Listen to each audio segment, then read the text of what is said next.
ആദ്യം തന്നെ എനിക്ക് നിങ്ങളോട് എല്ലായിടത്തും ക്ഷമ പറയാനുണ്ട്. മറ്റൊന്നുമല്ല, എൻ്റെ വാക്കുകൾ കൊണ്ടോ എൻ്റെ നോട്ടം കൊണ്ടോ ആർക്കെങ്കിലും എന്തെങ്കിലും ബുദ്ധിമുട്ടുണ്ടായിട്ടുണ്ടെങ്കിൽ എല്ലാവരോടും ഞാൻ മനസ്സിൽ നിർത്തി ക്ഷമ പറയുകയാണ്.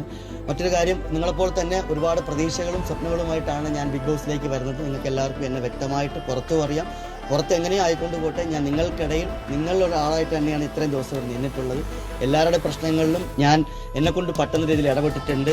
ഞാൻ ഇവിടെ ശബ്ദം ഉയർത്തിയിട്ടുണ്ടെങ്കിൽ തന്നെ അത് തെറ്റ് കണ്ടാൽ മാത്രമേ ഞാൻ ശബ്ദം ഉയർത്തിയിട്ടുള്ളൂ. തെറ്റ് കാണാത്ത ഒരു സ്ഥലത്തും ഞാൻ ശബ്ദം ഉയർത്തിയിട്ടില്ല. അത് മാത്രമല്ല, എനിക്ക് തരുന്ന എല്ലാ ജോലികളും വളരെ വൃത്തിയായിട്ട് എന്നെ ചെയ്യാൻ ഞാൻ ശ്രമിച്ചിട്ടുണ്ട്. എൻ്റെ ഗെയിമുകളിലും എനിക്ക് ഇവിടെ വന്ന ടാസ്കുകളിലും എൻ്റെ കഴിവിൻ്റെ പരമാവധി ഞാൻ ശ്രമിച്ചിട്ടുണ്ട് നന്നായിട്ട് ചെയ്യാനായിട്ട്. മറ്റൊരു പ്രധാനപ്പെട്ട ഒരു കാര്യം എന്ന് പറയുന്നത്, ലാലേട്ടൻ വന്നപ്പോൾ ഏറ്റവും കൂടുതൽ പറഞ്ഞത് ഞാൻ ഭയങ്കര അഗ്രസീവാണ്, ദേഷ്യം കുറയ്ക്കണം എന്ന് പറഞ്ഞിട്ടുണ്ട്. ചേട്ടൻ അത് പറഞ്ഞു പോയതിന് ശേഷം ഞാനത് പരമാവധി എന്നുള്ള ദേഷ്യം കുറച്ച് നിങ്ങളെ മനസ്സിലാക്കാനും ഈ ഗെയിം എന്താണെന്ന് മനസ്സിലാക്കി പ്രവർത്തിക്കാൻ എനിക്ക് ആഗ്രഹമുണ്ട്. അങ്ങനെ ഞാൻ ആഗ്രഹിക്കുന്നുണ്ടെങ്കിൽ അത് നടക്കണമെങ്കിൽ നിങ്ങളെല്ലാവരുടെയും സപ്പോർട്ട് എനിക്ക് ഉണ്ടാവണം. അതുകൊണ്ട് തന്നെ ഈ 6 പേരിൽ എന്നെ പെടുത്തരുതെന്ന് ഞാൻ നിങ്ങളെ ഓരോരുത്തരായിട്ട് ഞാൻ അപേക്ഷിക്കുകയാണ്. ഏറ്റവും പ്രധാനപ്പെട്ട കാര്യം, ഇനിയും എന്നിലുള്ള ഒരുപാട് കാര്യങ്ങൾ, ഒരുപാട് കഴിവുകൾ എനിക്കിവിടെ പ്രകടിപ്പിക്കാൻ സാധിക്കും. നിങ്ങൾ ഓരോരുത്തരുടെയും ഇഷ്ടം പിടിച്ചു പറ്റാൻ എനിക്ക് സാധിക്കുമെന്ന് എനിക്ക് ഉറപ്പായിട്ടുള്ള വിശ്വാസമുണ്ട്.